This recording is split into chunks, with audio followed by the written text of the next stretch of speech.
Hello everyone, welcome back to our channel. और आज हम करने वाले हैं डीएवी क्लास 6 के इंग्लिश लिटरेचर के चैप्टर 4 को, जिसका नाम है my experiments with truth by M K. Gandhi, जिनका पूरा नाम है मोहनदास करमचंद गांधी। तो आइए जानते हैं पहले अपने महात्मा गांधी के बारे में। About the author. Mohandas Karamchand Gandhi, lovingly called the father of the nation, was born on October 2nd, 1869 at Porbandar, a small town on the western coast of India। तो मोहनदास करमचंद गांधी, इनको प्यार से हम फादर ऑफ द नेशन कहते हैं। जन्म अक्टूबर 2nd, 1869 को पोरबंदर में हुआ, जो एक छोटा सा टाउन है वेस्टर्न कोस्ट ऑफ इंडिया का। He was born in middle class family of Vaishyas caste. तो इनका जन्म हुआ था एक मिडिल क्लास फैमिली में, जो एक वैश्या कास्ट से बिलोंग करते हैं। उस समय कास्ट या वर्ण सिस्टम था, ब्राह्मण, क्षत्रियाज, वैश्याज और Shudras. Revered the world over, he known to his many followers as Mahatma और द ग्रेट सोल्ड वन। तो यहाँ पे उनके बहुत सारे फॉलोअर्स थे, सिर्फ इंडिया में नहीं पूरे वर्ल्ड में, और इन लोगों ने इन्हें नाम दिया था महात्मा, जिनका मतलब होता है द ग्रेट सोल्ड वन, एक महान आत्मा। He concept of active non violence resistance propelled the Indian struggle for independence. तो इनका जो नॉन वायलेंस का तरीका था, अहिंसा का तरीका था, ये बहुत ही ज़्यादा कामगर था और इसी से हमें इंडिपेंडेंस पाने में काफ़ी मदद मिली। The essential Gandhi, all man are brothers, freedoms battle are some of his popular books. तो महात्मा गांधी जी के बहुत सारे बुक्स हैं, जिनमें कुछ नाम यहाँ दिए गए, essential Gandhi, all man are brothers, freedoms battle etcetera. तो अब चलिए चलते अपने स्टोरी की तरफ, जिसमें हम महात्मा गांधी के ही बारे में पढ़ने वाले हैं। और read this extract from Gandhi ji autobiography my experiment with truth. तो ये जो स्टोरी का नाम है माय एक्सपेरिमेंट्स विथ ट्रूथ, ये उनकी बायोग्राफी है। उसी में से कुछ स्टोरीज़ को यहाँ पे लिया गया है, कुछ एक्सट्रैक्ट को यहाँ पे लिया गया है। चलिए स्टार्ट करते हैं अपने स्टोरी को। I must have been about 7 when I was put in to a primary school and I can well recollect those days including the names and the other particulars of the teachers who taught me। तो यहाँ पे महात्मा गांधी जी कहते हैं कि मुझे याद है, मैं जब 7 साल का था तो पहली बार मुझे प्राइमरी स्कूल में भर्ती कराया गया, मतलब उनका एडमिशन कराया गया था स्कूल के अंदर। उन दिनों के यादों को, रिकलेक्ट मीन्स रिमेंबर, वो उन यादों को याद कर सकते हैं, इंक्लूडिंग उन टीचर्स के नाम, अपने दोस्तों के नाम और उन पर्टिकुलर्स को, मतलब उन्हें जो सबक सिखाया गया था, टीचर्स ने उन्हें जो सिखाया था, चाहे वो बुक के लेसन्स हो या फिर लाइफ लेसन्स हो, सब चीज़ों को उन्होंने याद रखा है। I do not remember having ever told a lie either to my teachers और टू माई स्कूलमेट। तो अभी तक मुझे ये बिल्कुल भी याद नहीं है कि मैंने कभी किसी से झूठ बोला हो, लाई बोला हो, झूठ बोला हो, ना ही किसी टीचर से, ना ही अपने किसी स्कूलमेट्स, अपने दोस्तों से। I used to be very shy and avoided all company. मैं बहुत शर्मिला किस्म का लड़का था और ज़्यादातर लोगों से दूर ही रहता था, मतलब स्कूलमेट से दूर ही रहता था। My books and my lessons were my sole companion. तो मेरे जो बुक्स और मेरे जो लेसन्स थे, पढ़ाई थे, वही मेरे असली दोस्त थे। Sole means only, companion means friends, तो वही मेरे दोस्त थे। To be at school at the stroke of the hour and to run back home as soon as the school close, that was my daily habit. तो जैसे ही school की घंटी बजती थी, स्टॉक मीन्स यहाँ पे बेल, जैसे बेल बजता था मैं स्कूल जाता था, और जैसे ही छुट्टी होती थी मैं वापस घर चला जाता, और यही मेरा डेली हैबिट था। इसके अलावा ना किसी से मिलना, ना किसी से बात करना, ना कहीं जाना। Two incident belonging to this period have always clung to my memories. तो इस समय जब मैं स्कूल में था, 7 साल का, 8 साल का, उस समय 2 घटनाएं घटी मेरे लाइफ में, और वो दोनों घटनाएं मेरे लाइफ में मेरे साथ जुड़ गई। Clung means held on closely, मतलब मेरे साथ बहुत ही क्लोजली जुड़ी हुई है। As a rule I had a distaste for any reading beyond my school books, but somehow my eye fell on a book purchased by my father. तो मैं हमेशा इस बात का ध्यान रखता था कि कभी भी स्कूल के बुक्स को छोड़कर कोई और बुक ना पढूं, और मुझे उसमें मज़ा भी नहीं आता था, मुझे सारे बाकी बुक्स नापसंद थे। लेकिन एक बार मेरी नज़र एक बुक पे पड़ी जो मेरे फादर ने खरीद कर लाई थी। इट वॉज सर्वना प्रीति Bhakti Nataka, a play about Shravana's devotion to his parent. तो ये जो बुक थी वो थी श्रवणा प्रीति भक्ति नाटका के नाम से, जो एक प्ले थी, एक नाटक थी श्रवणा के उनके पेरेंट्स के लिए जो भक्ति थी उनके ऊपर। I read it with intense interest, मैंने इसे बहुत ही ज़्यादा, इंटेंस मतलब डीप इंटरेस्ट, बहुत ही ज़्यादा इंटरेस्ट के साथ पढ़ा। One picture in the book showed Shravana carrying his parents, तो एक उस बुक में पिक्चर थी जिसमें श्रवणा अपने पेरेंट्स को कैरी कर रहा था, जैसे इस पिक्चर में आप देख सकते हैं। पिलग्रिमेज, तो यहाँ पे लाइन जो है कि Shravana carrying his parents on pilgrimage, pilgrimage means a journey to the holy place, मतलब एक पवित्र स्थान पर ले जाना, जैसे चारों धाम के यात्रा करवाना। ये जो पिक्चर थी ये गांधी जी के माइंड में छप गई थी। The book and the picture left N undying impression on my mind, तो जो बुक थी और वो जो पिक्चर था वो इम्प्रेशन छोड़ गया, एक तरह का कहे तो याद छोड़ गया, जो उनके माइंड से कभी भी नहीं निकली। Here is an example for you to copy, I said to my self, मैंने खुद से कहा कि देखो और इस एग्जाम्पल से सीखो। गांधी जी ने उस बुक को पढ़ने के बाद, उस पिक्चर को देखने के बाद खुद से कहा कि मुझे इससे कुछ सीखना चाहिए।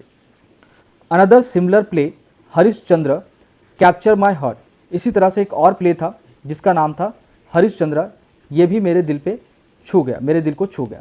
Why should not all be truthful like Harishchandra, फिर मैं सोचने लगा कि सारे लोग, जितने भी लोग हैं दुनिया में, वो हरिश्चंद्र की तरह ट्रूथफुल क्यों नहीं है, वो सच क्यों नहीं बोलते।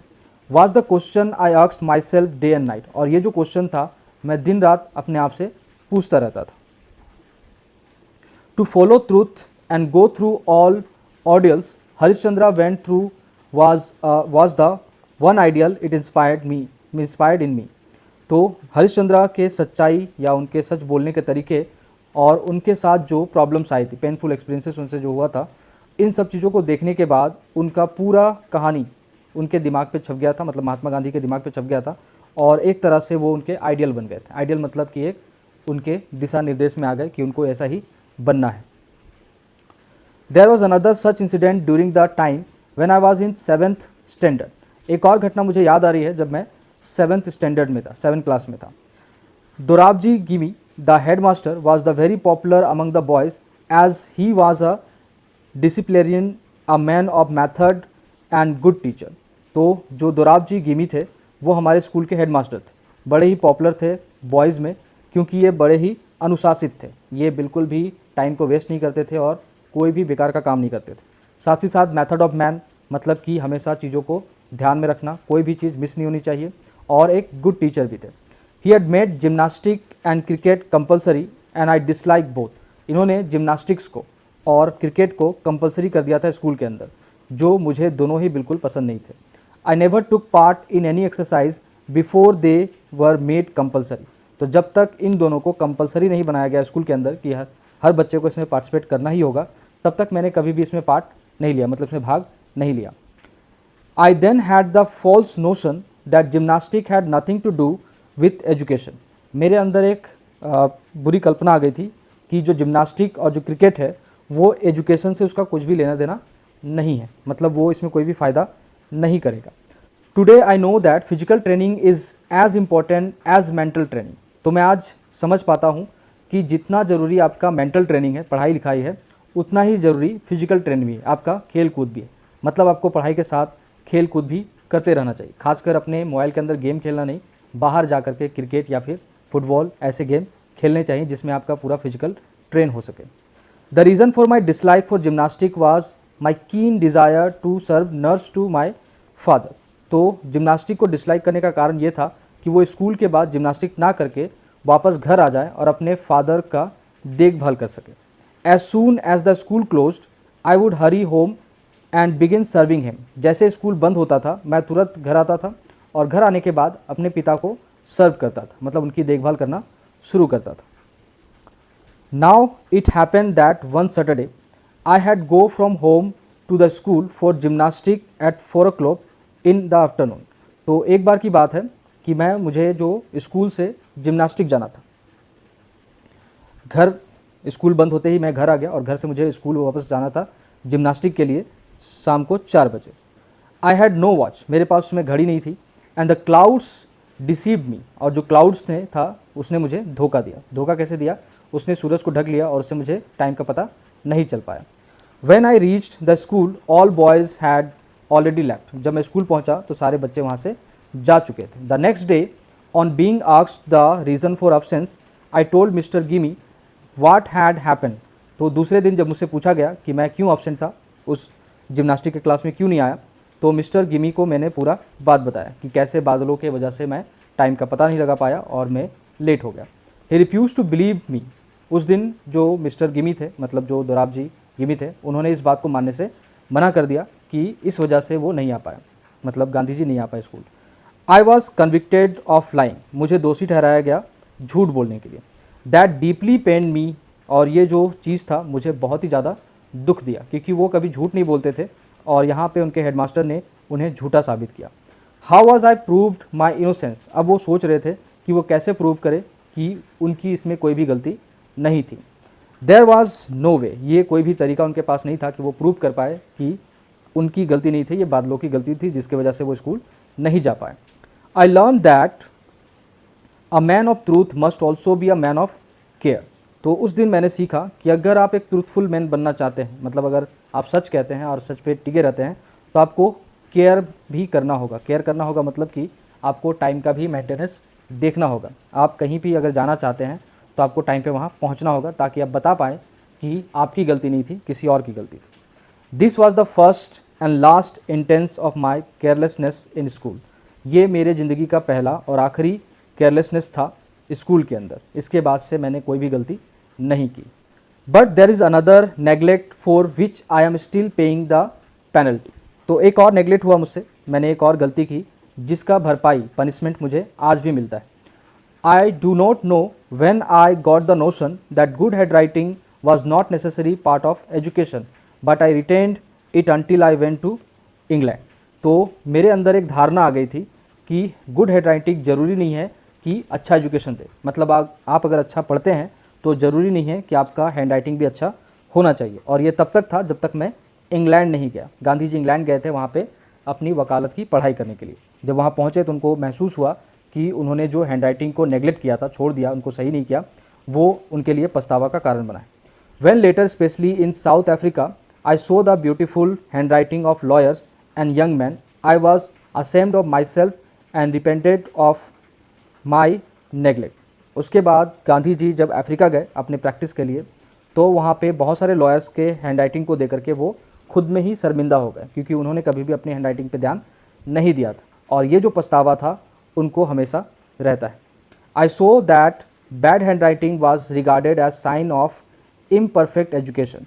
तो मैंने वहाँ पाया कि जिसका हैंड राइटिंग ख़राब होता है, लोग उसको समझते हैं कि उसको पढ़ा लिखा नहीं है या उनको पढ़ना लिखना नहीं आता. जबकि गांधी जी पढ़ाई में काफ़ी अच्छे थे और उनका सिर्फ हैंड राइटिंग ख़राब होने की वजह से लोग उनको अनपढ़ की तरह ट्रीट करते थे या उनको अच्छा पढ़ा लिखा नहीं समझते थे.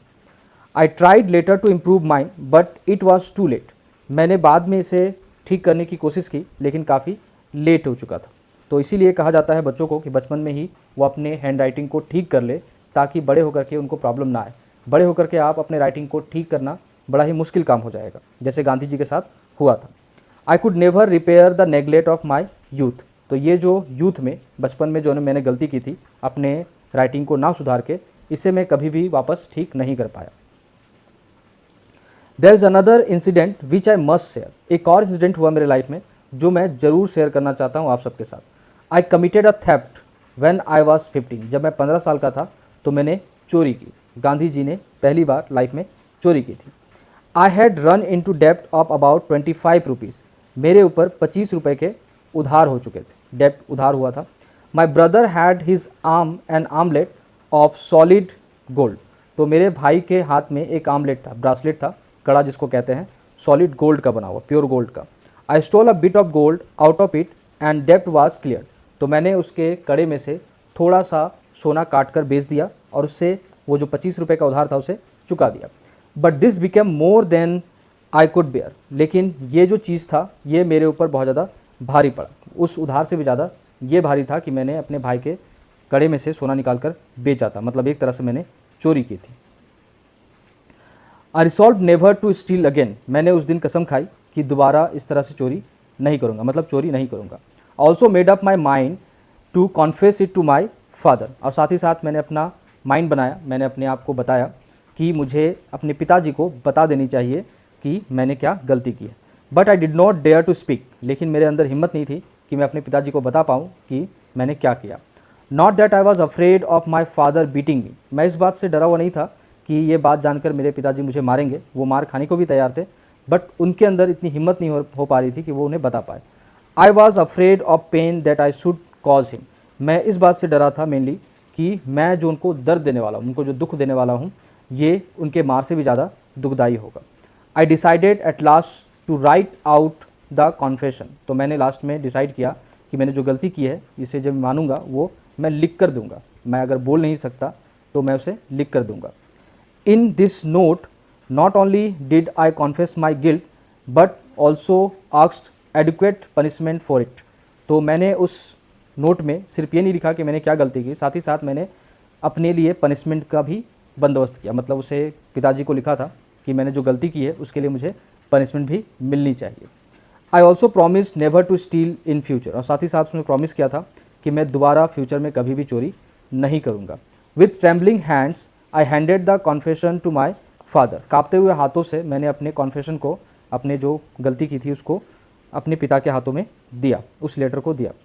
ही read it and pearl drops trickle down his cheeks wetting the paper, उसके बाद उस पेपर को मेरे पिताजी ने पढ़ा और उनके आंखों से आंसू छलकने लगे और वो चिक से होते गालों से ढलते हुए उन पेपर्स के ऊपर पड़े और पेपर गीला हो गया। Those pearl drops of love cleansed my heart and washed my sin away, तो वो जो पर्ल्स ड्रॉप थे, मतलब जो आंसू के बूंदे थे, वो बूंदे जैसे ही गिरती गई वैसे वैसे मेरा जो पूरा हार्ट था, जो मेरा दिल था, वो साफ़ होता गया, क्योंकि पिताजी मुझसे प्यार करते थे, इस वजह से वो रो रहे थे मेरे इन काम से। और धीरे धीरे जैसे जैसे आंसू बहता गया मेरा सारा पाप धुलता गया। सिन मीन्स पाप होना या फिर कोई गलती होना। A clean confession combined with a promise never to commit the sin again is the purest type of repentance.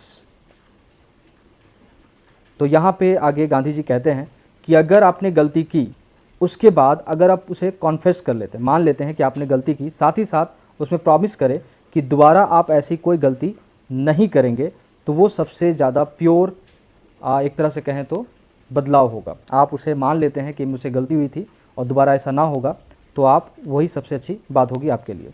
This incident for me was an object lesson in अहिंसा, ये जो इंसिडेंट हुए मेरे लाइफ में, ये आगे चल के मेरे लाइफ के अहिंसा में बहुत ज़्यादा काम आया। अहिंसा मतलब नॉन वायलेंस, जिसमें आप किसी को भी मार नहीं सकते।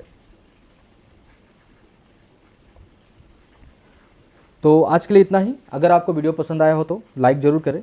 Thank you so much.